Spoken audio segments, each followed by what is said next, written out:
ये अहम खबर देखिए, अमेरिका ने रूसी सैन्य अधिकारियों की बातचीत रिकॉर्ड की। बातचीत के आधार पर अमेरिकी रिपोर्ट में हमले की टाइमिंग, यूक्रेन पर पूर्व और दक्षिण से हमला करेगा रूस। पूर्व और दक्षिण से मतलब समझ लीजिए कि सीधे सीधे रूस अपनी तरफ से और दक्षिण मतलब क्रीमिया की तरफ से हमला बोलेगा। यूनाइटेड स्टेट्स की खुफिया एजेंसी ये बता रही है बेलारूस से 40,000 सैनिक यूक्रेन पर एक साथ हमला बोलेंगे।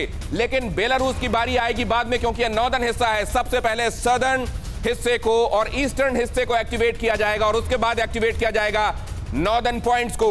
तो क्या इन तीन तरफ से घेर कर यूक्रेन को पहला इशारा मिलने के बाद मिनटों के अंदर नस्तो नाबूद करने की योजना है? और क्या यह वक्त जो यूनाइटेड स्टेट्स की खुफिया एजेंसी बता रही है 5:30 बजे सुबह का इंडियन स्टैंडर्ड टाइम के मुताबिक होगा, या आने वाले दिनों में इसके अतिरिक्त भी कुछ देखने को मिल सकता है?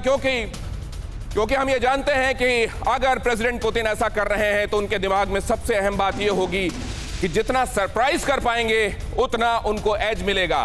तो क्या ऐसा हो सकता है कि वक्त रहते खुफिया एजेंसियों ने इंटरसेप्ट कर लिया है कि प्रेसिडेंट पुतिन के दिमाग में क्या चल रहा है? हमारे साथ जुड़ रहे हैं खास मेहमान, उनके साथ आपका परिचय कराता हूं। हम ये समझने की कोशिश करेंगे कि किस तरीके से पूरी दुनिया को ये इंपैक्ट कर सकता है। क्या अब ये वर्ल्ड वॉर आसन्न दिखाई दे रहा है? जनरल सिंह, आपसे अब कोई चांस बचा है या ये अंदेशा सच साबित होने वाला है 11 घंटे बाद?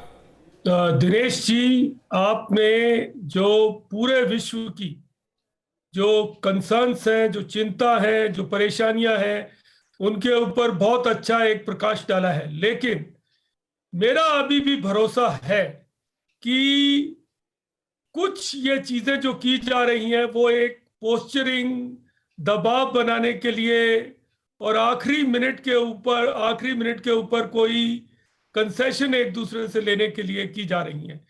क्योंकि ये बहुत दुर्भाग्यपूर्ण होगा कि एक लड़ाई बिना किसी वाजिब वजह के शुरू की जाए। देखिए, भारत का बेहतर नजरिया देखिए, भारत ने पूर्ण तरह से इसमें न्यूट्रल रहे हैं। हम किसी की तरफ नहीं जा रहे हैं। हमारे ऊपर कितना दबाव है, अमेरिका से भी है, रूस से भी है और यूक्रेन के साथ भी हमारे संबंध है। तो मेरी तो अभी भी ये उम्मीद है, आशा है कि देखिए 16 तारीख। जनरल सिंह, यही हम समझना चाह रहे हैं, ये 16th जो डी डे कहा जा रहा था, अब इसमें टाइम भी आ गया 5:30 बजे सुबह।